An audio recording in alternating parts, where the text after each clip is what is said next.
Welcome to the Strength Culture Podcast. I hear him chat to the noise, move too quick, can't stop for the talking. I hear him chat with the boys, not so tough, but must keep caution. All right, guys, welcome back to the Strength Culture Podcast. I'm very excited. Today I have a new guest, Darryl Stingley, on the podcast. I met Darryl recently when I was down in Miami. A lot of you guys know that I just flew down to Miami to train some clients for 2 or 3 days. I got to go back to Move, Lift, Live down in Brickell. I got to see old friends and meet new friends. So shout out to Chris and Gabriel and Troy, you know, Nelson, all these guys. It's good to see you guys again. So Darryl was there. He was training, and this guy is a phenomenal athlete. He's incredibly strong, and he is a professional parkour athlete / free runner. And then I'll kind of let him make his introduction. So welcome, Darryl. Thank you so much. Again, honor and a privilege to be here with you. I'm Darryl Stingley. I've been practicing parkour for 18 plus years now. I got to meet you at Move Lift through our mutual friends, Chris, Gabe, Nelson, Troy, all those guys. And you saw me doing what I was doing. You saw me lifting weights, and you were like, "So do you just train all day or what?" So yeah, I mean, it was like a 90-minute session, right? Yeah. Most of my sessions are like in the gym are about that, like 90 minutes to like 2.5 hours. Wow. Yeah, That's super impressive. So now I remember the first time that I heard about you was from Chris.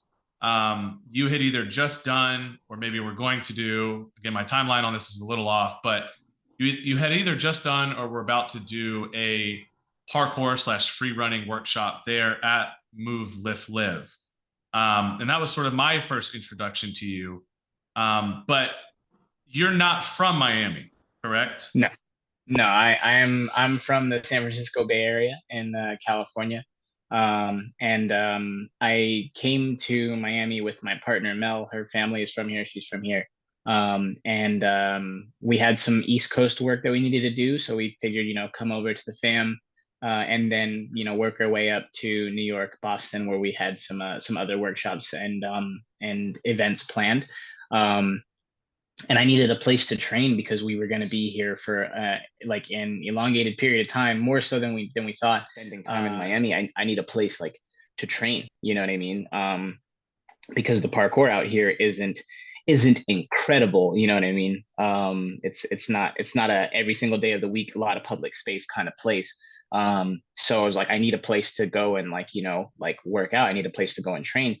So I was like, I know exactly who to call. I called Carl and I was like, yo, do you know anybody out here that would be willing to open their gym space up to us, so that we can come in here and train? And I told him, like, basically, we do the whole like trade-off, whatever, or you tell me how much it costs and I'll tell you if I can afford it. But the trade-off essentially is typically like, I do have a following. I will represent this space. We do film work, we do media work for multiple different types of clients. So it's like, if that's ever something that's needed, like we can jump on that immediately. And Carl set up the connection between myself, Chris, and Nelson, Quadras. Right. And like, how Chris is. It's like, you say, hey, Chris, I want to do this. He's like, yeah, when do you want to do it? How do you want to do it? You want to do it right now? We can do it right now. That's how Chris is. So The hustler, Chris, man. yeah, dude, he really is a next level hustler. So yeah, he responded in like the blink of an eye. And we met up, I think that week, at Move Lift for the first time. And yeah, it's history now. Okay. Yeah. I had the pleasure of watching you train a little bit. And I kind of want to go into that because I was actually incredibly impressed with how strong you are. And I've worked with some like parkour / free running athletes over the years. We actually realized at dinner that we had a mutual friend, Travis. Yeah. So I've trained him on and off for years. helped him with a lot of things. And I think that I could be wrong, but it seems that there's some hesitancy to do like proper strength training within the community a little bit, because I feel like most people think when they do any kind of sport, honestly, it's probably not unique to this, but some sports I think have this more than others. But there's almost a hesitancy to train because they feel like it's going to take away more or less from their performance, right? And your performance would obviously be incredible plyometric feats of strength, like in like a an urban environment, which is just like a parkour free running in a nutshell, is just crazy. I want to kind of ask you about that. I want to ask, like, have you always been like that? Is that a shift that, I mean, I know you kind of briefly touched on, you've trained, but you didn't really feel like it was structured enough to really, I guess, maybe improve the top end. Like you always kept some sort of fitness in, but maybe it wasn't specific or directed enough. So I wanted you to talk about your experience with your training and maybe back when you started free running, which is just a long time ago. And then maybe your transition, just your thought process. Like, I think this is a really important topic for anyone to listen to who plays sports. Like kind of using training or strength training, however you want to frame it, as like a general preparation for whatever it is that they want to do, right? And maybe how the things that you've learned in terms of like how it affects you, or how how you were told it would affect you and didn't, and so on and so forth, just to give some background kind of like on the topic. Right. Yeah. I mean, so, it's kind of a funny thing. So I came into parkour in the early 2000s, 2005 specifically. And at that time, if anybody knows about parkour around that time, about like the old school guys, and the old school guys were all jacked. I mean, they were ripped, bro. They were ripped. They only drank water. They ate like protein and vegetables, and they had like this like strength mentality, kind of like not necessarily like we want to go in the gym and lift the most weights. It's just like, no, I want total control of my body and mind. I want to control my fear, you know what I mean, and stuff like that. So they trained rigorously. I mean, it was crazy. And that's when I came in. So I came in, and they're doing like a lot of isometric hold kinds of things, you know what I mean? They're doing like planches and like body props between walls, and they're crawling for a mile, you know what I mean? Like just hands and feet.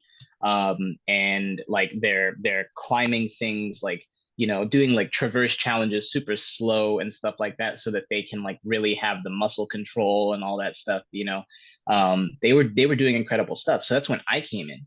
So I came in, and I'm doing that. You know what I mean? I'm trying to do everything that they're doing, all the push-ups, all the sit-ups, like all the V-ups, all the toes to bar, all of the muscle ups, you know what I mean? Pull-ups, dips, and then all of the other, like what we called like parkour conditioning, right? So the crawling, the body propping, the climbing traverses. And then the sport kind of shifted into like this more freestyle acrobatic, kind of like dance, you could say, you know what I mean? Like we got a lot more break dancers into the sport. We got a lot more gymnasts into the sport. We got a lot more martial arts trickers into the sport around that time. And that stuff was sick, man. It was just so dope to see people literally like being Spider-Man, you know what I mean? That's what we were seeing. And when those people came into the sport, the athletic aspect of it did shift, you know what I mean, in terms of how you were training, because in gymnastics, you have to do quite a lot of conditioning. You know what I mean? Yeah. It's rare that you see a gymnast like, putting a barbell on their back, but like, they have dumbbells, they do a whole lot of calisthenics, you know what I mean? So that was still kind of present, but I think it was an escape for the gymnasts from that when they got into parkour. It's like, oh, now I can just, express myself. Almost like less structure and a little bit more artistic in terms of because gymnastics, I'm sure everyone's familiar with. It's like incredibly disciplined, incredibly structured. It's almost like rigid. Militant and rigid in its exactly. Yeah. So I think that when that part came around, that's when like the training started to go away, because to do that aspect of the sport, like, you don't necessarily have to be super physically strong. You know what I mean? Like you do, if we're being honest, at a high level, but like at the base level with doing a lot of like the rotations and stuff like that, like I can teach a 5-year-old how to do a front flip and a back flip and a side flip in a day. You know what I mean? Like if they have the confidence, you know what I mean, which a lot of the times they come in and they do. Um, but I can't teach them how to jump 10 feet today. Like I can't teach them that. Like we have to train to do that. I can't teach them how to climb like today. Like we have to train for that. And that aspect of the sport started to kind of like phase out, and the acrobatic stuff like was like taking Mm. over. And I was evolving with the sport. So as the sport evolved, I evolved. I did way more of the acrobatic stuff. And eventually I found my way back to like more of the fundamental aspect of the sport. Because I never didn't want to push that. And that's when the training kind of came back. You know what I mean? It's like, okay, well, I want to jump so far. I want to climb so fast. You know what I mean? Like I want to swing so far. Like I actually have to be strong to do these things. So I did actually start doing a little bit more training. And in 2013, one of my friends, Brian Orozco, he introduced me to CrossFit actually. And CrossFit at that time, you already know the stigma that was around CrossFit at that time. Yeah, You but know, you're in California during this time too, right? I mean, I would yeah, say that 2008, mid to late 2000, like 2005 to 2010 ish, was probably like really the I don't know if you want to call it the golden era, but it was sort of yeah, the explosion in popularity of CrossFit, like, and the fact yeah. that it was like basically born in Orange County. Hmm. Um, that must have been an interesting experience, kind of out there getting exposed to CrossFit, because I'm sure it was still somewhat different than what people around the country were getting exposed to at the time, because it was still probably in a more pure form of like what it started as then versus maybe what it is now. Yeah.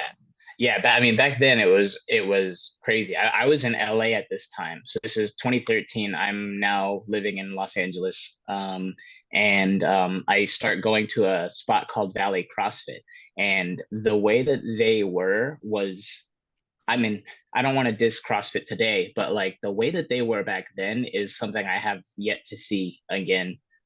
They were like anywhere, anytime, any challenge. We want to be the most prepared for like anything. Like when they're talking about being the fittest, they meant it. And it was funny because they would come. We had a deal. I was working at Tempest Freerunning Academy, which is like the first major parkour gym in the world, like first solely dedicated to parkour gym in the whole world. And we had a deal with them. So the Valley CrossFit guys came and they like took classes and stuff from us for free. And we got to go over to Valley CrossFit and we got to train with them for free. And we all became friends. And dude, there was a guy there named Mark Michoni. He's a stuntman now. He's a like really great stuntman now. Still buff. But that dude would come in, and I'm talking about like jumps that at this point in time I've been doing for like 7-8 years. He's just going for them. You know what I mean? And they require precision. Like you're not just jumping like 10 feet on the ground broad jump. Like it's 3 feet up off the ground, which like isn't super high, but that's high for anybody who doesn't jump between walls. And then you're landing on about a 6-inch thin wall. You know what I mean? And he like went for it. And he straight said to me one time, weight moves weight. And I was just like, shit, okay. Like, like Mass uh, moves mass kind of thing, huh? dude, it was crazy, but that's how they were back then. And I mean, that's not what I'm experiencing like today. I've taught workshops to CrossFitters multiple times, and they are a lot more hesitant to do things like that. There's a lot of fragility in the sport. I think there's like multiple parts to it. I'm not a CrossFit hater. Like, I started in CrossFit too. And I found my thing and I found different paths. It's sort of like it's just sort of the entry for people who are like probably going to end up finding their stick within that thing, and then they move on to that thing. But it is interesting because I would say you're correct in the sense that like back then was probably way more hardcore, and it probably attracted people that wanted to really push the limits. And it's not to say that like it still doesn't do, I mean, come on, it's the most successful commercial fitness like Yeah. project of all time. Like, I mean, it's like anyone in fitness today has to be thankful for CrossFit, especially Yeah. if you're in like one of these sports that wasn't bodybuilding and like cardiovascular, you know, fitness essentially of the 80s and in the 90s, right? Like it introduced people to strongman and powerlifting and weightlifting and gymnastics and all these different other aspects, you know, and even other cardio like rowing and biking. And I mean, you Yeah. know, it's CrossFit, it's cross training. So, but I would say the assessment is probably more or less the same as yours. Like, I think there's a lot of fragility now. But it's not just in CrossFit. I think it's just in training period. Like people are just scared to do things. Yeah. And of course, if you like the stigma of like all the injuries and blah blah blah, this and that, it's like I'm sure that adds to it in a way where people already kind of are like, oh, I hear people get injured during CrossFit all the time, and so they're already probably like hesitant. I guess is probably, yeah, like you said, a good word. You know, it's not necessarily reflective of CrossFit. I don't think. I think it's probably just where the industry is as a whole. But yeah, Yeah. I could see that. I think that the focus now has become like, well, now CrossFit isn't just a training like modality. It's a sport now. Like, you know, so Yeah, it's like I don't. it's just like so commercially available. Like at that time, it was still a very niche crowd, right? Yeah. You know, I think like originally it was sort of military. It was like it kind of really started as what do they call that? Like it was like like police, Yeah. military, firefighters. I forget what like tactical, almost like sort of like a tactical Yeah. training. Like that's kind of was the initial crowd, I think, which, you know, those guys are kind of hardcore anyway. You know, they're police Yeah. officers and firefighters. So it's, yeah, They were military. about, yeah, it was definitely an ideology, you know what I Yeah. mean? It's Yeah. like we're gonna use this and we're gonna like live for this. And then eventually it got to the point where it got so advanced that it was like, no, we're gonna focus on, I'm gonna get these numbers up, I'm gonna get my cardio up, I'm gonna get my reps up, you know what I mean? I'm gonna get my times down, and like, you know, I'm gonna make like, well, now there's like rewards involved in it. So but yeah, but Yeah. back then, like that was, they were just like, I'm fucking here to do fucking everything. Like, and that was like my introduction to like that kind of training. And the wads back then were throw up wads. That's what I always like called them. But it was literally like, if somebody is trying to make you puke, that's literally what was happening. And it was my first time training like that. Like it wasn't, because the beginning of parkour was very much like that, because it was just terrible, the stuff that we did in the beginning of parkour. It was like, you're going to do 600 sit-ups, and after you do 600 sit-ups, you're going to literally do 150 push-ups, and then you're going to go crawl for an hour as far as you can forward, and then you're going to do the same thing backward, and then you're going to prop yourself between walls.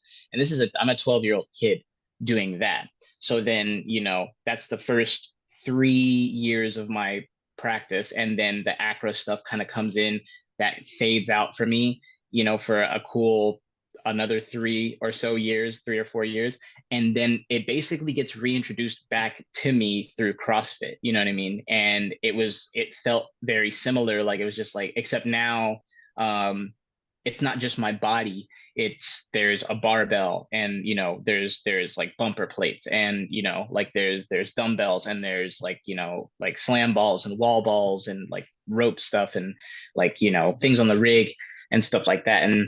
And I remember immediately I kind of thought, okay, like this is probably going to be helpful to me. And then after a long while of doing the classes, I realized it's like, okay, hold on, this isn't actually conducive to my training. Like this is conducive to me getting better at this thing here in CrossFit, because it's not specialized for what I wanted to do. It's not specialized for like, you know, plyometric growth.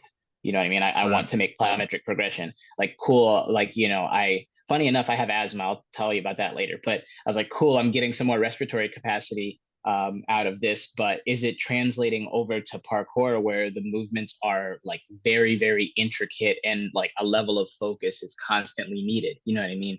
And it was sapping me, because I was doing the classes every morning, and then I was trying to train parkour, like, you know, from the afternoon through to the evening, and it was just like too much. I didn't understand enough about like nutrition. I didn't understand enough about like sleep. Didn't understand enough about like proper hydration. So what I took from it were the things that I thought would benefit me the most, and I was like, it was the strength I figured like would benefit me the most. But there wasn't enough emphasis on squatting, you know what I mean? Like not enough emphasis on depth squatting for sure. And like I didn't have anybody around me to tell me otherwise. This is early days of kind of putting strength training of any kind into parkour, and there were only a few people at the time that were even doing that. My friend Renee Scavington in Vancouver, Canada, he's like, I think he's probably the best knowledge on this like in the sport today. And back then he was training people. He's been doing parkour for a couple years longer than me, and he was like training people for like Hollywood movies. You know what I mean? Oh, wow. Like that's what he was doing, like physically, like just doing people's like strength training, bodybuilding training and stuff like that to get them, like ripped and shredded for whatever roles they had to play. Mostly he was working with stunt people, Right. so that they could properly double the dudes who are on every fucking thing. So so that was my experience. And over multiple years, I got introduced to people. I wouldn't say like of the caliber of yourself. Like I told you about my friend Logan, that's somebody who I would say is like of the caliber of yourself. But Logan, I didn't meet Logan in person until 2019. So by that time I had already been training a certain way. You know what I Right. mean? And it wasn't enough. I mean, like, you've seen my work. The demands of this sport on my body were not being met with the work I was doing in the training room. Like, definitely not. And I was doing everything that I thought to do to try to address, like, the injuries that I was experiencing, or the pains that I was experiencing, or the weaknesses that I was experiencing. And I just didn't have like the basic knowledge. And it really wasn't until I got in front of Chris that I got the keys to some of these things, and through just meeting him in person and seeing his influences, like you and like other people around, and that gave me more of that widened my gaze so that I could actually see the network that I already had around me and see more of what they're doing and how it could apply to what I'm trying to accomplish. And then I had an in-person, experience basically with somebody who has gone through the issues of being, like, injured or hurt or weak in areas, and has utilized the aspect of like loading and training to get those strengths back. You know what I mean? Yeah. And that changed it for me. I was looking for that. I was trying to do it already, and it just took getting some guidance from somebody well smarter than I am in that field to get me to where I am. Like, I'm 30 years old, and I'll say just specifically the last year and a half of my like training and career has been the strongest I've been, the least pain I've been in. And I'm still explosive, I'm still flexible, and I'm still extremely technically proficient. It wasn't getting into that level of training that has impacted my performance in parkour in a negative way. It's helped me a lot, like more than I can say anything else other than just the specific practice of parkour has helped me. That's super cool. So you train how many days a week? 4 days a week is your schedule right now? Yeah, 4 days a week. So 4 days a week of resistance training. Mhm. Do you do any additional like cardiovascular training, like low to moderate, sort of just general cardio? Yeah, I do. At the end of most of my sessions, I do about like 10 to 20 minutes of like nasal breathing, just, kind of like zone Right. two, Yeah. zone two. So it is zone two, but I'm not gonna lie and say that I don't get into zone three, because I definitely do. I just, try to maintain the stress level. Right. Because that's what it is in parkour. So I kind of want to simulate that stress in whatever way that I can. But yeah, I do like 10 to 20 minutes a day for the most part. And works out pretty nice. Well, that's great. That's what, an hour to an hour and a half of additional cardio. And then you jump basically 1 day a week right now. Is that kind of Right, yeah, right now on this particular program that I'm on, I've been able to like get out and do parkour 1 to 2 days a week, like Oh, hard okay. parkour. But mostly it's on the weekends, and a lot of that is also because of like where we are right now, being in Miami. If we were in California, I would probably be doing 3 days of training in the gym. And I would be doing like 3 or 4 days a week of parkour training. Oh, And it would be varied. But yeah, right now it's just basically been like I can build work capacity, I can build strength, and I can build endurance, and I can still, like, at my current level, I can push my technical ability. You know, all I need is a day, realistically, because of how adept I am in the sport. Um, and I have like a very high success rate when I go out at this current point in time. So, I go out with challenges in mind and training in mind, and I go out and I just, get to it and get execute. it done. Yeah. Yeah. That's a really impressive training schedule. And obviously too, like you sort of do this for a living, right? So it's like, so for people who maybe are listening who are doing parkour as like a hobby, um, and like you're still training, obviously your training is probably not going to look like Darryl's, but it is cool to hear that you're able to train at a very high level, like in terms of just general preparatory style training, and do parkour at a high level as well. Because it's really interesting because I started playing rugby and I really didn't make any serious adjustments to my training. I still trained really 4 days a week um, in the gym during rugby. And a lot of guys like won't train legs during the season, Mhm. or they will only train upper body because they quote unquote run so much, or they just don't train as much. Um, and a lot of them will be like, oh, well, because I don't want to come out and drag. You know what I mean? Like, I feel like if I trained, I would kind of come out to practice and I wouldn't be able to give it my all. And, my experience doesn't really mirror that. Like, Mhm. obviously, acutely, there's going to be some adaptation that needs to occur to just the work capacity, right? Of like both training and playing the sport at the same time. But I think a lot of people experience those acute results and without kind of sticking out that initial window of discomfort, or maybe like slight decrease in performance, um, and they don't really allow the work volume to adapt before they kind of decide like, oh yeah, I can't train and play a sport at the same time. Like, I Right. think it's kind of bullshit, to be honest with you. Like, I think people really can, like, obviously and we're talking like perfect scenario, like training is good, recovery is good. Like, I'm not, like, there's obviously going to be some nuance to the discussion, but um, that's my experience as well. Is like I would train legs on that morning, and then I'd go to rugby practice 2 hours at night, and I can't say that it negatively impacted me. And a lot of people would ask, they were like, "Well, have you tried like practicing or whatever, and not training?" And it's like, no, like I'm just going to go out and I'm just going to do the best that like I'm going to continue getting stronger. I'm going to continue getting more fit, and I'm going to continue playing the sport. Like, it's just not even an option for me. It's not even Mhm. like, I don't have the idea that like, oh, it somehow negatively impacts me.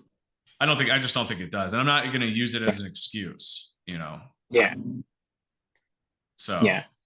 I agree with you on that. The only time in particular when I have to like kind of put the like, training room activity to the side is when I'm traveling and I can't get into, like, the gym. Now if I'm traveling for 2 months, I'm finding a fucking gym. Like, that's the okay. truth, you know what I mean? But if I'm traveling for like, 2 weeks, and then yeah, maybe I don't have to. But a lot of the time, most of the places that I go to, they got weights there, and I might not be able to do my whole program, but like I can get a set of squats in. Like I can get some power cleans in, I can You can get do some something. deadlift. and it's like that's all I really need as a holdover until I can get back to my like main routine. But yeah, like I do have the experience of not being in the training room and only performing in the field, essentially. And I also now have the experience of being in the training room and performing in the field on the same day. And that's what my schedule, that's the schedule I like. I like what Yeah. you're talking about a lot, because I think I don't think that I'll tell you what, it doesn't feel as physically draining or as like impactful to my body, like in terms of aches and pains and things like that, when I'm in the gym versus when I'm just out in the streets, you know what I mean, like doing parkour. Like it's a the variability of parkour is what I think makes the challenge like harder, you know what I mean? And then the structure of what you can do in the weight room, like what's coming. You put Right. the bar on your back, you already know how much weight it is. You have total control of how it goes down, and if it comes up, and if it doesn't come up, you can let it go. You know what I Yeah. mean? But in parkour, if you initiate, you have to commit, and you don't always make it when you commit. Sometimes you undershoot. You know what I mean? And that's still impact that you have to take. So I think that thinking that doing so much training in the gym is going to negatively impact or drain you or like possibly hurt you for, the sport of parkour is kind of idiotic, because it's like, dude, you have 100% control over this, and it's not as physically demanding in the same ways. You know what I mean? Like it's Oh yeah. physically but not in the same ways. The, It's the like this is plyometric feats that you guys do, I don't think people realize like the forces, and those forces can't be duplicated. They can only be done and achieved through parkour, right? It's like yeah, it's the same logic as like you can't physically prepare your body for sprinting, like in the sense that nothing in the weight room is going to meet the same like equivalent level of intensity and demand and forces on the body, right? Because the exactly. forces measured on the body just during sprinting alone is like for, you know, at least double, if not triple, 4, 5, 6 times body weight in some scenarios, depending on the athlete or whatever. It's like you're just never going to do anything in the gym that meets that demand, let alone exceeds it. So the only way to really train like sprinting and to be healthy for sprinting in terms of like is to sprint. And like when you're making either 5, 6, 10 foot drops, like I've seen some crazy stuff. It's like the amount of force that the body has to withstand. There's just no way to do it in the gym. The gym is like really just more about general preparation. It's about muscle tissue and getting lean and strength, obviously, like being able to recruit maximal amount of muscle fibers to make big jumps, and obviously endurance, because it's like I'm sure there's different styles, like, and that's something I wanted to ask you about too. I'm sure there are different styles of parkour, like probably more power based and more endurance based, and like there's definitely, just from my very very acute knowledge on the subject, it seems like there are some different styles, even like you were saying earlier, more acrobatic, and then there's like less acrobatic and more just like big feats. So within the sport itself, it probably has little niches of like specialties, but the gym is really to like, to just make you better at being you, which is ultimately going to make you a better athlete, right? So how tall are you? Because you're also a pretty big guy. And so that was like one of the things that I was kind of shocked to see, because I don't see a lot of big parkour athletes. Like most of the guys are pretty lean. They're probably built more like rock climbers, in the sense that they're like, they'll be insanely shredded, but just like really, really lean, just really lean. But you're not. You're huge. So it's like, what's that like? Because like I would think you're kind of like the antithesis of what a parkour athlete would be, like just from like what the general knowledge of like most individuals would assume, like kind of like what I described here, right? Like like what's that, like what is your experience with that? Because how, first of all, how, not to put you on blast, but like go ahead, run it. how tall and how big are you? Because you're a big guy.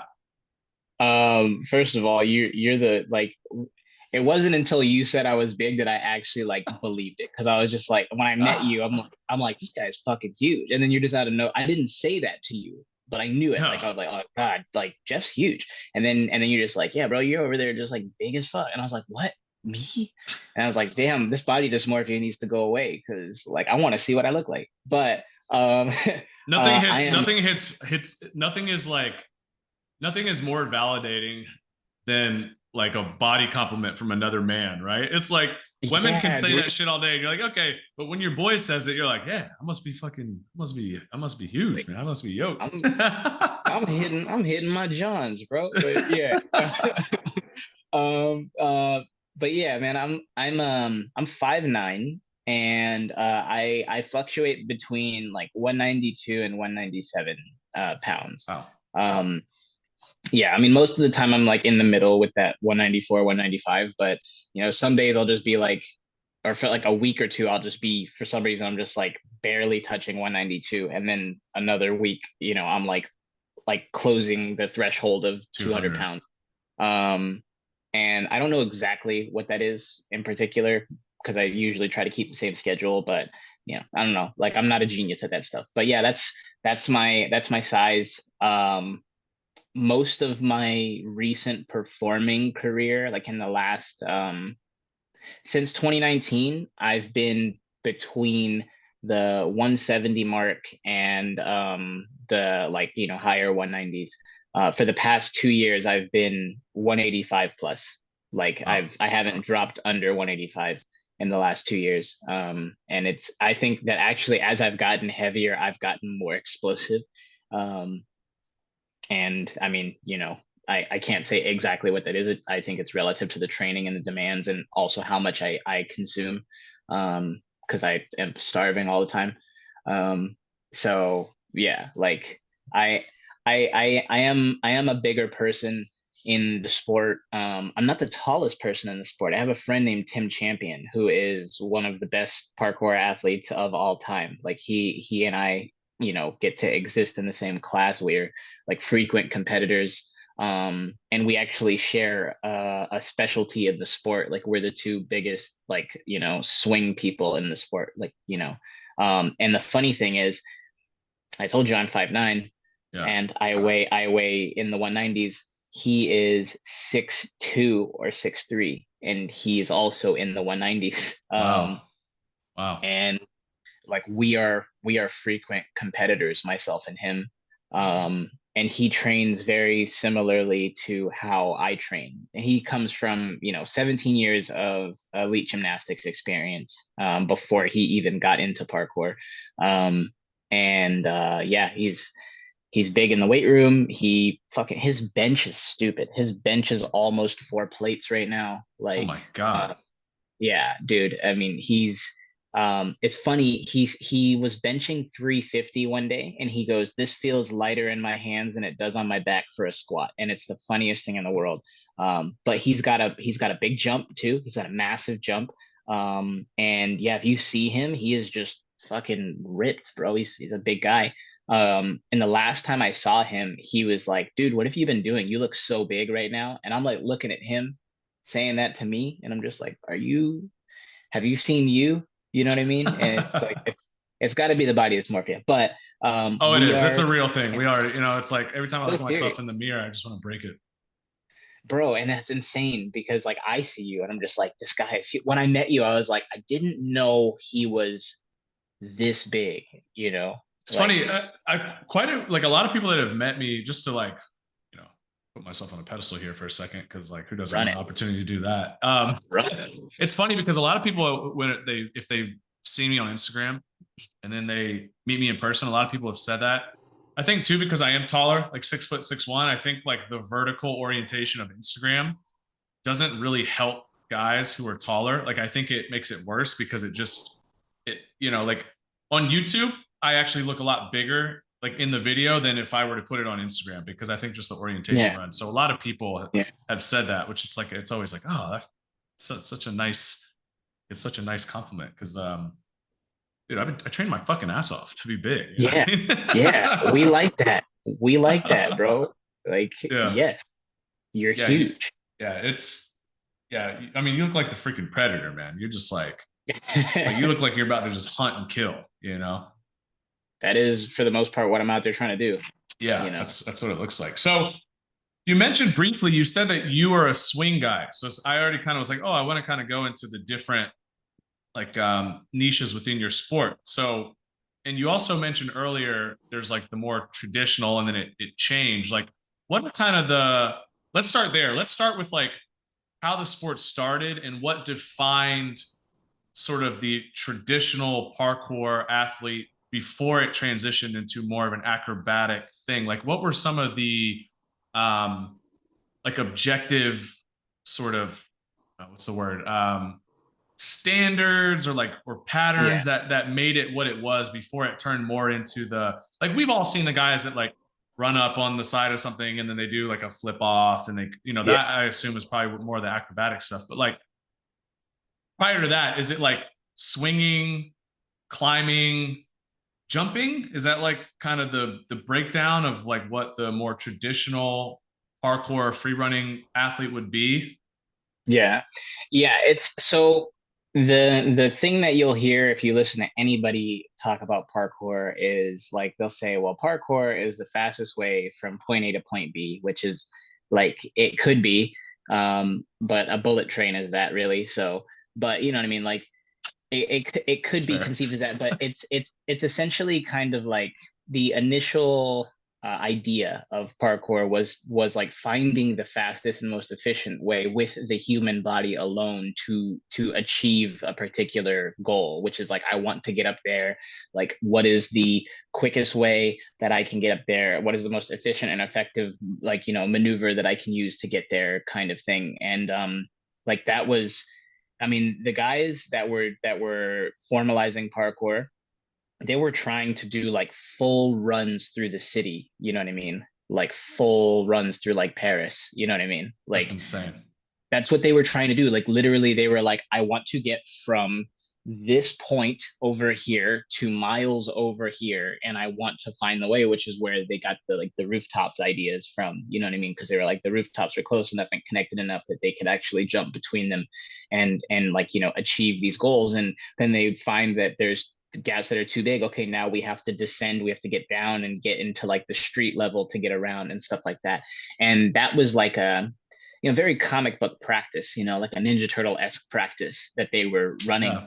Um, and I think it was through that they started to find like what you're talking about in terms of like the standards, you know what I mean?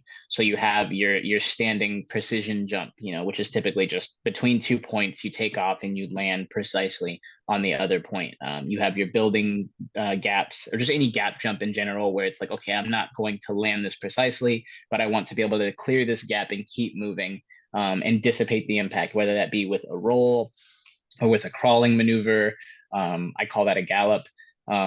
And then they found ways where there's gaps I can't jump across and land on my feet, but I can jump and I can like catch the edge of the wall with my hands and put my feet on the wall, which is a cat leap, you know what I mean? Right.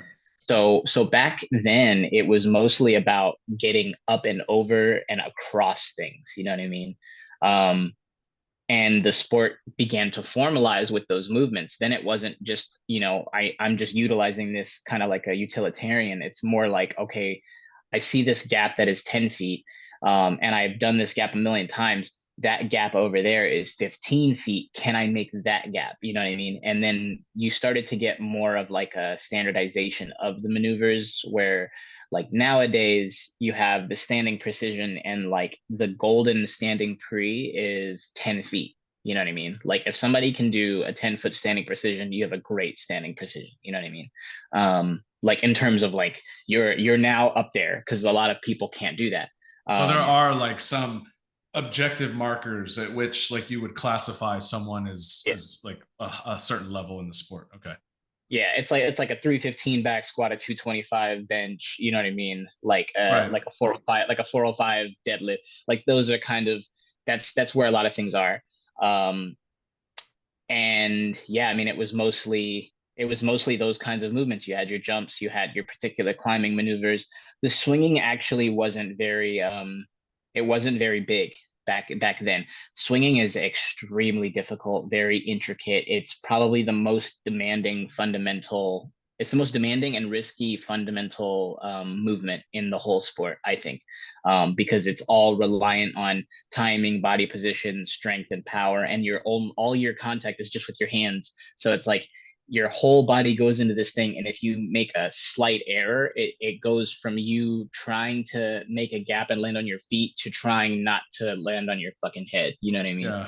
Yeah. So yeah, there's a lot to that, and I think that's one of the reasons why it didn't advance like crazy in the beginning, but the jumps did. The the height drops, those things advanced. The gaps did. The roof gaps totally did. And that created what is essentially, for the most part, like the fundamental ideology of parkour, which is like, a more efficient and pragmatic, practical movement. Now, what people did with the acrobatic aspect, the freestyle aspect of that, is they took the idea of achieving a particular goal, like, okay, I want to get from here to over there, right? And maybe I'm doing like an L pattern, right? But when I do this L pattern, instead of just getting to the cross point and then turning and going that way, I want to do a front flip here. And then when I land the front flip, I'm going to put my hands down on the ground and like roll over my back sideways. And then, you know what I mean? Like I'll find another obstacle to grab onto and then push myself to do another different like acrobatic maneuver out of that. Like, it just kind of became like, how do I start to utilize these acrobatic maneuvers as like kind of like intrigue points, you know what I mean? Interest points in this run that I'm trying to do. And it became about building lines, and that's what we call them. It's funny because a line used to just be a literal line. It's a straight line, but now it doesn't matter where you go, it's a line. So, and I'm not mad at it. So, but yeah, that's what people were trying to do. They were trying to put a lot of combinations together with these different movements, or they were trying to find new ways to do the movements. You know what I mean? There's a movement called a palm flip, which is basically like if you're standing and there's a wall right in front of you, you jump, you push the wall, you do a backflip off your hands. Okay. Yeah, I've seen those. Yeah. People are doing double palm flips now, where they're literally doing a palm flip and doing two backflips, but they're typically doing that from height. There's a step up palm flip where you run at the wall, you put one foot on the wall to get you some height, and then you hit it again with your hands, and then you do the backflip, and people are adding full twist rotations out of that. So yeah, the sport now, if I was kind of going to classify like where the styles are, there are the traditionalists, you know what I mean, who are just focused on trying to, maximize or not even maximize, just trying to do the practice as traditionally as possible. Like route running, more or less. Yeah, close to the founders, yeah. And they're not trying to complicate it, and they're also most of the time not trying to push it to the maximum, right? And then you have the power athletes who are really just trying to throw themselves the farthest, go the highest, you know what I mean?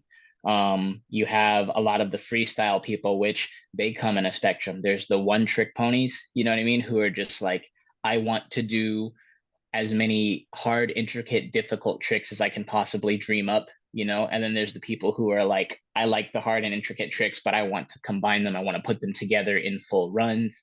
And you have the people who are just rooftop runners, you know what I mean? Who are like, I want to go up there and I want to like find these cool gaps to do, or like these cool roof challenges. There's a lot of architecture that's specific to rooftops. So it kind of like makes for like a unique style of parkour. Cool. And then you have hybrids, which is what I would call myself. Somebody who is like, I want to do all of that together.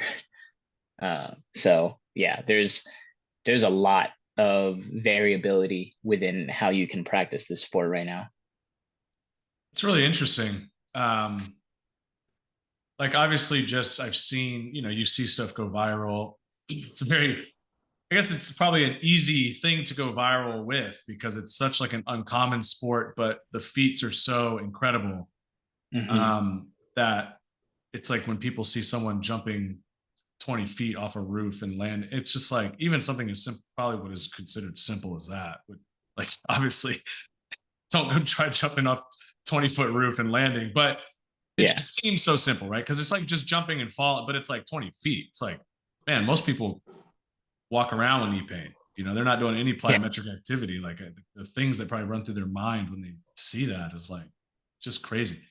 Now, you have to forgive my ignorance because, again, I'm not really like in the sport, and I've had very limited, you know, anything into it. Honestly, this is probably the most I've ever gotten into it.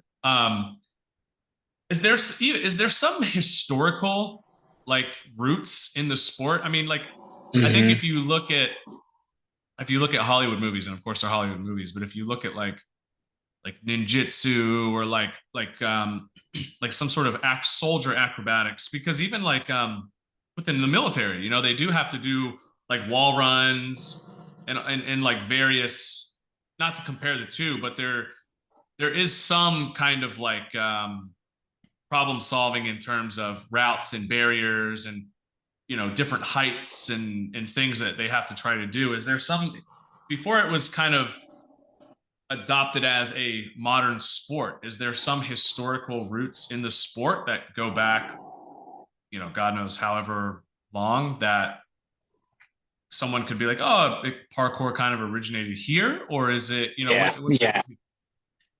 yeah. So the common knowledge in the parkour world is George Hubert. Like he's a French I don't know if he's part of the French military. I'm pretty sure he was French military, and he spent a lot of time in Africa studying like the indigenous tribes out there and how they moved through their environment. And he spent a lot of time in Asia, like seeing how, you know, a lot of the martial arts practitioners would like move and practice and train. And he kind of like used all of those studies, all of that observation and research to try to formalize a methodology, which is literally method naturelle is what they call it. And he introduced that to the French military, which eventually made its way into the French Fire Academy. And a French firefighter was training his sons in this particular movement. And, you know, they are some of the founders of the sport of parkour as we know it today. That's David Bell and his father, you know what I mean?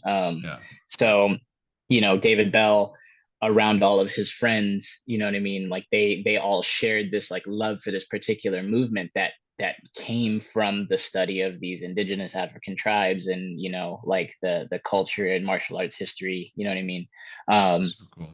They all came from that. I mean, these guys are still practicing parkour today. Sebastian Foucan, who was my initial inspiration into parkour.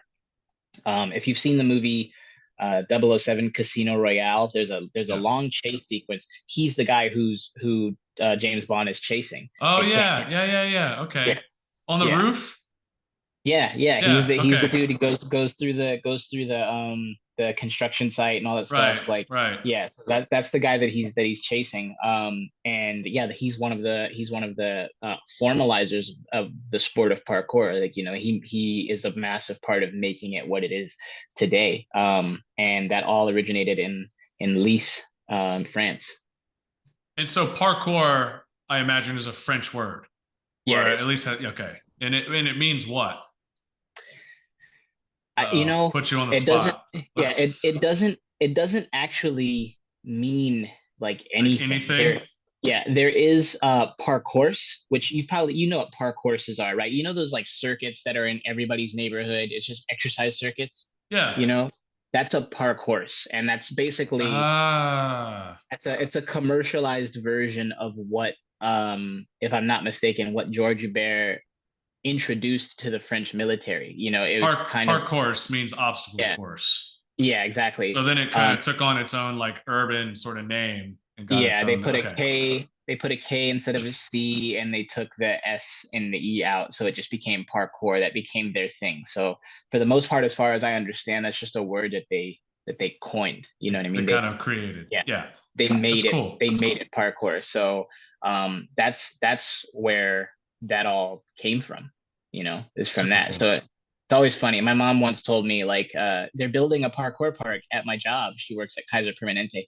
And I was like, no, they're not. And she's like, yeah, they are. And she showed me a picture of the graphic. And I was like, that's a parkourist, mom. That's not what you think it is. That's for pull-ups and dips, Poor you mom. know? I know. That's so funny. She's so excited to share it with you, and you're like, no, mom, they're not building a parkour gym at your insurance job. No, it's definitely not happening. Yeah, it was painful because I was like, I wish they were. Yeah, that's crazy. That's wild, man. That's cool. I didn't know the history of it. Like I just like just off the context of the sport and what it is, like I had some idea that there had to be some, So essentially parkour in a nutshell is like it's moving through your immediate environment using no tools except the human body, essentially. Exactly. That's Is the apt description. Yes, exactly. yeah, and solving that problem, which is an extremely athletic because like variability in general, I think is one of the primary things that makes sports, right? Is like the all the factors that can weigh in on one's ability to perform a task is like what makes an athlete, right? And can you like overcome those obstacles and those barriers and those perturbations and excel more so than anyone else, right? Like that's what makes you great at whatever your sport is. So that's really cool. I didn't like obviously I knew there was some history there. And it's so cool learning about stuff like this because you learn about like the intricacies of how these things are born and sort of like the cult following that they get and then how they like commercialize. I'm sure social media has helped your sport a lot. I think when I first started getting into like even just knowing what parkour was or seeing it, it's probably like back in middle school or high school when you're like on E-Bombs World and there's like crazy videos of guys doing like insane roof jumps and just like they'd be like in a like a condominium that would be like that would have like a central corridor or like I don't know what you would call that, but if you think just like a square condominium and then there's like they traverse them down and they do it like that was probably my first exposure was like you're on E-Bombs World looking up some debauchery on the internet and then randomly you see like some crazy ass stunt like that and it's like it's wild because it's not regulated. These guys they're not getting paid, probably at that time. It's like it's like so quote unquote they probably don't see it as risky because they have an element of like control and confidence where they don't probably see it as risk as where it's like any normal person went try to jump off a roof. There's obviously like a lot of risk. Yeah, it would be a weird thing. Yeah. So yeah, that's really cool. That's really, really cool. And how it has different branches and styles. And so it's very appealing probably to a vast group of people. Do you get a lot of like in terms of cross training, aside of just like strength training, like general strength training, barbell work or whatever, do you see any other modalities of training that are beneficial to the sport or developing in the sport? Like one I would think of is rock climbing. Like I was literally going to say rock climbing. That was exactly what I was going to say. So funny enough, climbing and swinging are two of the least touched aspects of parkour by the entire landscape. And I mean like all the athletes. And it's because they're very, very hard, very physically demanding, and very like upper body focused in a lot of ways. But the thing about climbing that's so difficult is you have to use your upper body and your lower body in like a cooperative kind of unison, or else it doesn't work. Like something that you cannot do is you can't muscle climbing. You know what I mean? Like you can, and it's going to limit how far you get, you know what I mean? Or how quickly, or you're going to fatigue. You know what I mean? Like take the strongest person you've ever met and tell them to hang on just like the tips of their fingers. You know what I mean? And just say, hang on the tips of your fingers like this for a minute. And they're going to tell you, this is the hardest thing I've ever done. You know what I mean? So then tell them, pull yourself up over that wall that you're hanging on to. And they're going to be like, no fucking chance, bro. Like, so it's like, it's one of those things, it's one of those aspects of the sport that is so difficult. And the messed up thing is it isn't a jump. A jump, if you there's a lot of people who got hops, you know what I mean? Right, Lots of right, people right. got hops, right? So it's like, oh yeah, I can just jump, I can make that. Or there's people who have strong legs, so it's like maybe they can't jump like, the farthest, but they can land like very Right, strong, right? So most right. of those people in the sport, they jump from higher things to lower things that are further away so that they don't have to actually like make that distance, but they can absorb the impact. With climbing, if you're not good at it, there's no way to get good at it other than you have to learn the intricacies of it, you know what I mean? Yeah, And like the techniques. And then you have to train them because that's the only way to get stronger at them. And yeah. that's where I think rock climbing would be a massive benefit to a parkour athlete. There are quite a lot of parkour athletes who do rock climb. And they are typically the ones that are the best at rock climbing are typically like, Better pretty good at parkour. climbing and parkour. Yeah. Yeah. They're pretty good at parkour climbing. The challenge comes with the dynamic aspect of it for Yeah. them, you know. I think that was my experience. I need to get a climber on here and chat about it a little more because I don't have tons, but I will recreationally go to a local place here in St. Pete called Vertical Ventures. And it's a climbing gym. And I will say that's the biggest barrier for me is like I can pretty much muscle my way through a lot of the basic stuff, right? Like just strong lats, strong arms.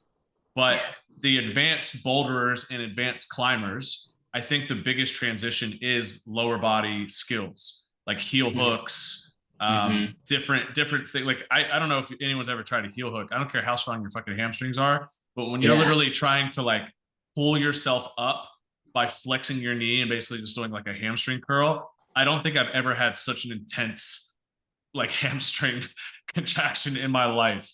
It Um, is and that's crazy. I think that's the differentiation between like very advanced climbers. Like obviously there's like basic just grip strength, endurance, upper body, just general strength, of course. But I think like what really how you take climbing to the next level is the integration of like learning how to use your lower body with your upper body instead of just being so reliant upon your upper body because the lower body Yeah. is strong. I've seen a lot of climbers like the need for flexibility so they can close big gaps with their legs and do different techniques and things like that. So I could see how there's a lot of crossover and how it's probably very similar in parkour is that like aspect of it. Um, Yeah. and it just takes time. I mean, somebody sent me a video today of a guy doing one arm chin ups with one finger. So he had one finger, middle finger grip on the rock Mm. or on the lip, and he was like repping out one arm chin ups on one finger. Like, Yeah. Not madness. not me.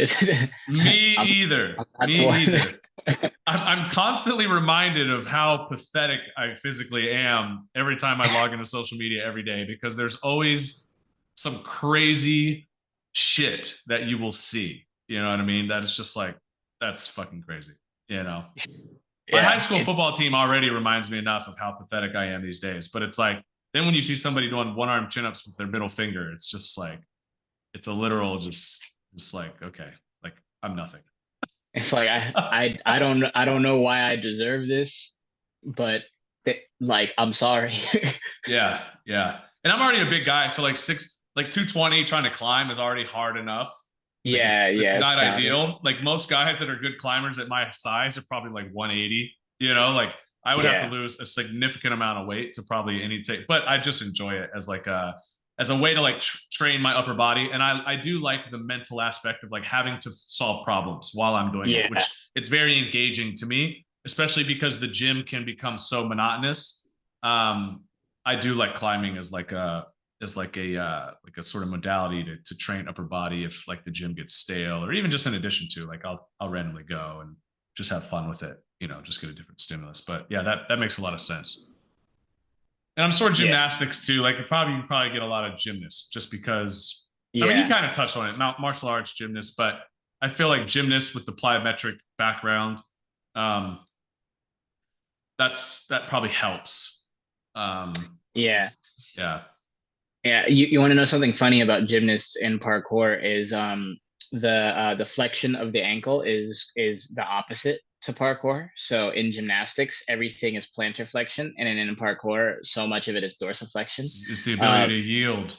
Yeah. Yeah, and it's the funniest issue that a lot of gymnasts end up like coming across when they do transition into parkour is like how often they have to dorsiflex when they're so used to plantar flexing. You know what I Right. mean? Yep.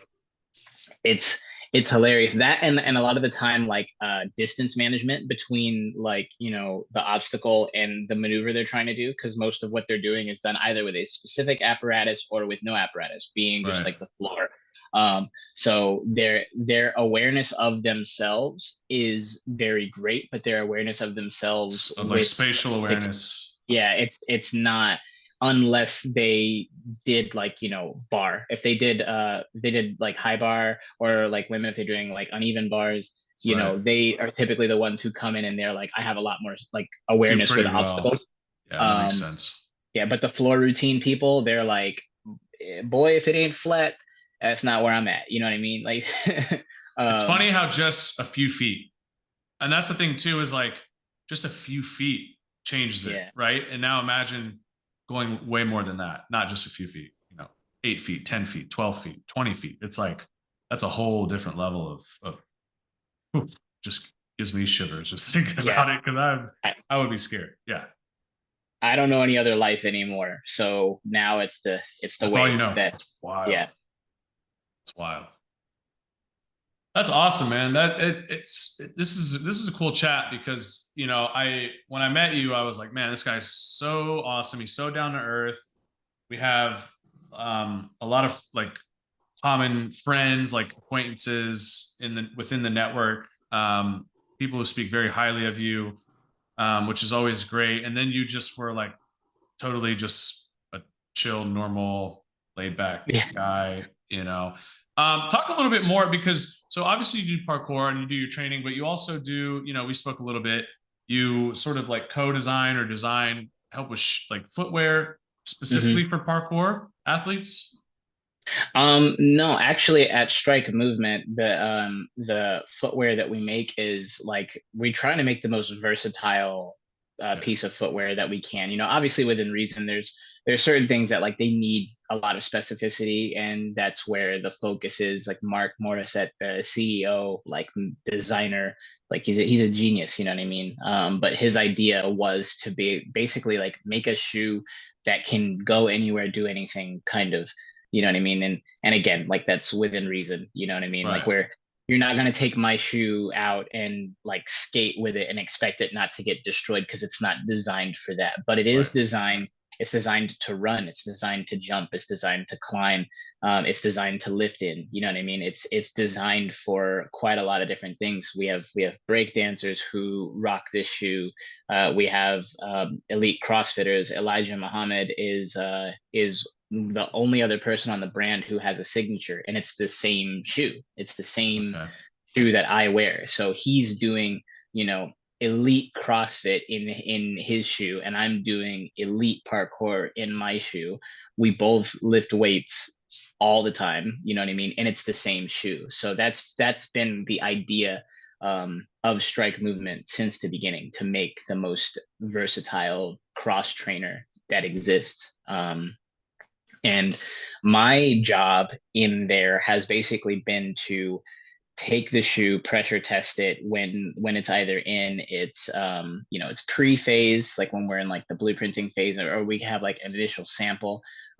So I will take the shoe and I'll pressure test it, or I'll take a product that we have on the market and I pressure test it in my realm, my area, and I deliver like detailed notes on things that I think it does well, and then aspects of performance that I'd like to see improve. You know what I mean? Right. In in in CrossFit, you can wear the same shoe for a year and it'll get dirty, but it won't get destroyed. You know what I Right. mean? But in parkour, you're not wearing that shoe for more than 3 months most of the time. You know what I mean? And that's like a good amount of time. So my one of my particular attributes to the or contributions to the brand has been like helping make the product more durable. You know what I mean? Like I need this shoe to last, especially because it's $150. You know what I mean? Like between 125 to $150. I need this shoe to last me for like at least that 3 months, and I need it to last me that 3 months, like certainly. And then if I can get it to go 6 months, that's great. Like Right. if I can get it to go a fucking year, that's incredible. And not everybody's doing the level of performance that I am. But if it can last me that long, it can last anybody for a long time. And that's been a lot of like my work with Strike. And then a little bit of like flavor, you know what I mean, in there, like just throwing in ideas, color ideas, aesthetic ideas. But for the most part, yeah, I've been um, a high level athletic consultant as it pertains to the design and the performance aspect of the footwear. Understood. So it's like a cross training shoe. The Yeah, goal of it is to be able to meet the demands of multiple different types of training, more or less. exactly. It's a incredible shoe. I mean, I was in Nikes, Adidas, K Swiss, Reeboks, all before I got into Strike in 2015. Actually, the last shoe that I competed in was a K Swiss SI 18 before I got a Strike Chill Pill in 2015. So yeah, I mean, I was in the like long field of shoes. I was training in skate shoes, Vans, Nikes, Adidas. I was training in like all of the different Nike running shoes, the Puma Foss, and the I never got to try the Adidas Addy Stars, but like I went through a laundry list of shoes before I ever touched a Strike. And when I touched a Strike was actually at a competition, and I was like, "Do you have another one?" And Mark, I didn't know it was the CEO of the company. I thought he was just a guy working a booth. I was like, "You got another one of these? Because I'll go do my fucking competition in this right now." And he's like, "Nah, that's the only one, dude. It's the only one that exists." And I was like, "Well, call me when you got more." And he called me when he got more. So That's cool. that yeah, that was my foray, and I've been like deep in the shoes and the development of them since 9 years now.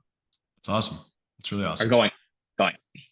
And then on top of that, you're a cinematographer. I think that's like one of the things that really attracted me to your work is I do like aesthetics. I do like a certain aesthetics. I do like a design appeal. I like a direction in which someone's trying to take you with how they film. I'm terrible at it. Like I wish that I wish that I had either someone or had the time to develop the skill of like filming and really finding a specific style about how I want to film and how I want to kind of like tell my story within like what I do at Strength Culture and my training and my coaching and stuff like that. And I really like that about your work because you use a lot of black and white. You use a lot of you just have like a very specific aesthetic that you like to film in that I find very appealing because I think that parkour in a way can be very aggressive, like when you watch it in the sense of like it's just a very aggressive sport. But what you do, and I don't mean this in a bad way, but it softens it a little bit. It allows you to kind of watch it and see it more as art versus more as just like, these motherfuckers are crazy. You know what I mean? Yeah. Like it kind of softens the blow of it a little bit, and it does add a lot of the way you film and edit adds a lot of what I would consider artistic. And I'm not saying that the sport isn't as it exists. I'm just saying your delivery of it, you have a very specific way you're trying to communicate what you do, which I like a lot. Right. I really like that a lot. So that too is very cool. I like to see that. I do appreciate it. I do Yeah. appreciate it. By the way, I can help you with the film stuff anytime. Just I would we can talk love about that. it I would anytime. love that. I'm just not technically savvy. I'm such a training, like that's what I do. That's what I love. It's like all my spare time and free time is spent continuing to master that skill. Mhm. But being in the online space has really shown me the value in being able to communicate and convey your product with a very specific aesthetic. And I kind of want to find that for myself. And I feel like it never, like, I think it's rare to find somebody who's going to convey it for you. I think Yeah. that the people that are best at that really kind of do it themselves because they have a better idea. It's hard to take like a concept in your mind and put it in someone else's mind and say, deliver Yeah. this. It's like, it just never fully translates. Like it never is just like, yeah, that's exactly what I want. You know what I mean? It's like there's still Yeah. always going to be this element of you that's missing from it because you didn't create it, right? So I would love to pick your brain on it because it's something that I feel like I should develop, especially if I want to convey and deliver my content in a way that, I've done all right. I've been in the industry for 12 years and I've been in social media. I've done pretty well on social media, but like I do look around at a lot of other brands and stuff. And I'm like, wow, they just have like a really artistic way of presenting itself, because training in and of itself, like if you ask me, it is very mundane and monotonous, and like regardless of whether you're bodybuilding, powerlifting, cross, like it's all Yeah. pretty much the same stuff. Like as much as people want to try to pretend it's not, like it is a lot of overlap and it's a lot of the same stuff. And it's like it is hard to grab people's attention with the basics, but I think if you add that artistic twist and it looks more appealing, it helps deliver the product a lot better. Even you could just be bench squat and deadlifting, but if you film it and you edit it in a way that people look at it and they go, wow, this is gorgeous work, it's just going to deliver better than Yeah. just, you know what I mean? So That's what I live for, it's sick. in particular. Sick. So yeah, I mean, for me, actually, I didn't have it. Like I didn't have, like I had the vision. I had the like what you see in your head, Right. But I didn't have the technical knowledge at all. I didn't know my way around the camera like that. But I like found people who did. Yeah. And the thing is a lot of the people who have the technical knowledge or have the ability to like hold the camera, they a lot of the time don't have the vision. You know what I Artistic. mean? Yeah, exactly. That's That's my point. Yeah. exactly. That's why you have directors, and then you have directors of photography, Producers. and then Yeah. you have cam ops and stuff like that. So I actually learned all of it. I am a cam op. I am a director. I am a DP. I am, you know what I mean? Like I am a producer. I know how to do these things because I needed to. I had a Yeah. particular need. I wanted something. I wanted to see something. I wanted to see parkour a certain way. I wanted to see my parkour a certain way. Yeah. So I would work with people who knew how to film, and I convey the message and they would miss the mark. So it got to the point where I would basically start taking the camera out of their hands and having them behind my shoulder, and I'd be like, I want you to do this. This You know what I mean? angle. Yeah. Like exactly this. And I'd get other friends, be like, I need you to be a subject real quick so that I can show Josh how to shoot this. And then like that, this is what we're gonna do.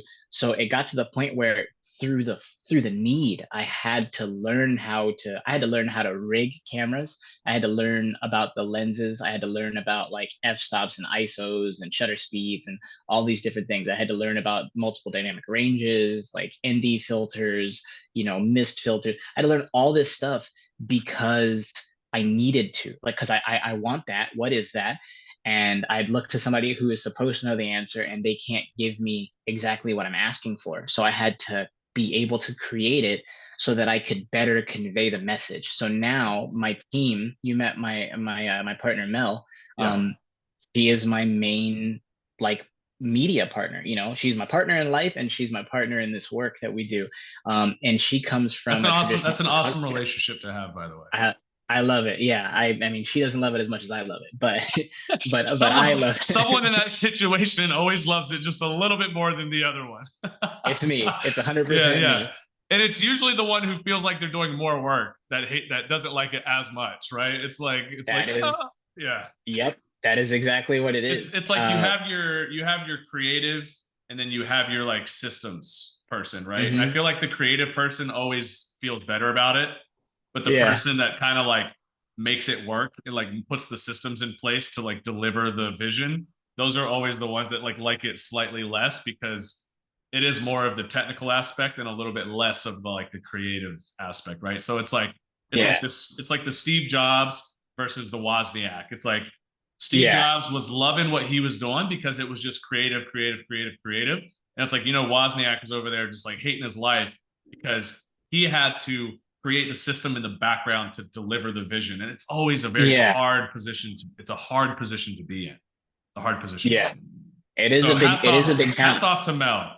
Hats off. She is a special one, 100%. But yeah, man, like all of this came from that. I needed it. So I had to learn all the technicalities so that I could translate it to the people who I needed to do it. You know what I mean? And I'm a chameleon with it. So like you need me to shoot photos? Okay, yeah, I got the camera. I can shoot photos. You know what I mean? Like you need me to shoot video? Okay, give me the camera. I'll shoot video. You know what I mean? You need me to like direct the team? Okay, cool. I do that. And the hardest thing in the world is actually, it's easier for me to do that if I'm doing that. Like if we're coming out to shoot you, dude, that's fucking, I don't have to think about shit. I can make the plan, tell everybody their job, tell them how to shoot, where to shoot, and exactly what to shoot. But when it comes to what we do, where it's like, I'm the person I have to be the subject, but I also have to be the director. Yeah. As an athlete and an artist, that is the hardest thing in the world. Cause it's like, I have to literally show you what to do, and then I have to go be the subject, and I have to that's like it's like a mentality shift, you know what I mean? Like now I'm an athlete. Okay, I just finished my run, or I finished an attempt. Now I got to go back and be director, and I got to check the shot, you got to switch it like that. Yeah, and it's back and forth, literally. Like it happens in moments. So I think that's why I'm able to shoot how I'm able to shoot, and how I'm able to convey the messages the way I am, because that process is so difficult, like that it demands a level of proficiency. You know what I mean? So kind of unbeatable. It's incredible. We'll definitely have to, I'm definitely going to reach out personally and because that's where I'm at. I'm in this place of like, I kind of know the vision. I know what I want to convey, finding like, and I just know like how I am as a person. It's hard for me to give up responsibility on stuff like that because it's just, there's a specific way I want it done. And it just never like, and it's not on their end. It's not their fault. It's just like, there's a level of precision of execution that you want to accomplish. And it's like, again, like you just can't replace your own eyes, and you can't replace your own mind. As much as doesn't matter how well you are or how good you are at communicating and how well you communicate it. It's just, they're not in where you are at in here at that moment. And it's like, you can't get people to duplicate it. You have to just do it yourself. And so that's kind of where I am, is I'm fortunately in a place where my model and my system and my education on how I view exercise and movement and training is pretty solidified. Like it's not going to change much. It's not to say that I'm not going to continue to learn and I'm not open to those things, but I'm very confident where I'm at professionally in that aspect. So it's like, now I really want to take on this different aspect of like, how do I now convey it? How do I convey how I see training, and how do I deliver it to people in a way that it's incredibly aesthetic and it's incredibly receptive? Because training is like a kind of a barbaric, it can be a very barbaric and aggressive sort of like, it can come off that way, very brutish and ogreish, but there is an elegance and an art and a softness to training that I see. And I think like if I can convey people's ability to appreciate that a little bit more than just a means to an end to something, I think it just helps kind of like take the value of what I have and really take it to the next level, right? It's like, that's kind of where I'm at. So I'm definitely going to pick your brain on that, because that's where I want to be. And I just realized like, I need to learn the skills myself, and I need to quit making excuses. Like, obviously it's going to take some investment and some time, but like, but like for something like that, I can make it happen. Right. I got you, bro.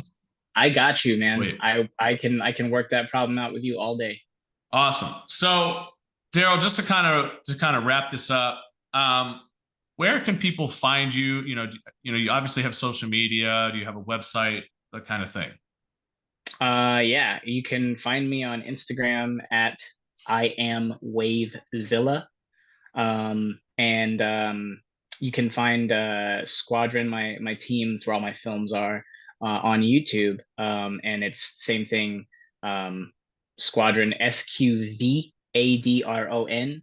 On YouTube, we are the Legendary Sqvadron, THA Legendary Sqvadron. And we do have a website. It is www.4thasqvad.com, for the squad.com. And I have a Patreon, which is actually where I drop a lot of my my like movement breakdown content, which actually I'm going to send you the most recent one that I did because I think you'll love it. And it's just patreon.com/Wavezilla. Okay. Yeah, you can find all of our stuff there. And we'll put it in the show notes too. I'll get the like a synopsis from you, and we'll put it in the show notes so people, they don't have to remember the unique writing and way that you kind of yeah, I know. Because when I was looking at your email, I was like, I have to really make sure that I get this right. But it's simple, but it's easier. It'll be in the show notes, guys. So you'll be able to access that and find more. We got technology. That's right. That's right. Yeah, man. So before we wrap this up, is there anything you want to finish with? Anything you want to say? Anything you want to tell the world? Well, hey, look, guys. The Flexible himself says I'm big, so maybe invest in me. Maybe invest in me a little bit. Maybe learn from your guy. No, I'm really just super appreciative for the opportunity. I am blown away that you wanted to do this with me, so I appreciate it. And I appreciate this friendship that we have now, man. This is awesome. I'm so honored. This is my favorite part about what I do. I got the opportunity to travel, see old friends, meet new friends. This is the best part. This is what it's all about right here. And I wish people understood that a little bit more. It's just like the relationships that you can make within your interests or your passions or your hobbies far exceed any value that training will probably ever have. And if anything, it's the thing that's going to keep that thing persisting. Right. And yeah, man, like when I saw you, a phenomenal athlete, incredibly strong, incredibly grounded, kind, humble, just an overall great individual. And that means more than anything, so the brief time that we shared down there in Miami together was absolutely wonderful. And I'm looking forward to do it again. And I'm looking forward to chatting again. I can't wait till people hear this. It's a little different than what I've done before. So it's just been cool. I got to learn a lot today, a lot about a sport that I've obviously had exposure to, very minimal, but now I feel like I definitely have a much better grasp of not only the sport itself, but your influence, what's influenced you, and how you're going to influence others, because ultimately that is what you do. And that is who you're going to be. And that's the legacy that you're going to leave is you will influence others. No doubt. I'm sure there were people that will listen to this and they're going to go, I want to start training parkour. Where do I start? How do I start? Because I want to start. And I'm like, man, I don't, what I mean? Like, I'll fit it in my busy schedule somewhere. I'll start with something. But yeah, man. So I just want to say thanks. Thanks for coming on, and I'm looking forward to doing it again, man. Thank you, bro. It was an honor and a privilege. Welcome to the Strength Culture Podcast. I hear him chat to the noise, move too quick, can't stop for the talking. I hear him chat with the boys, man so tough, but man's keep caution.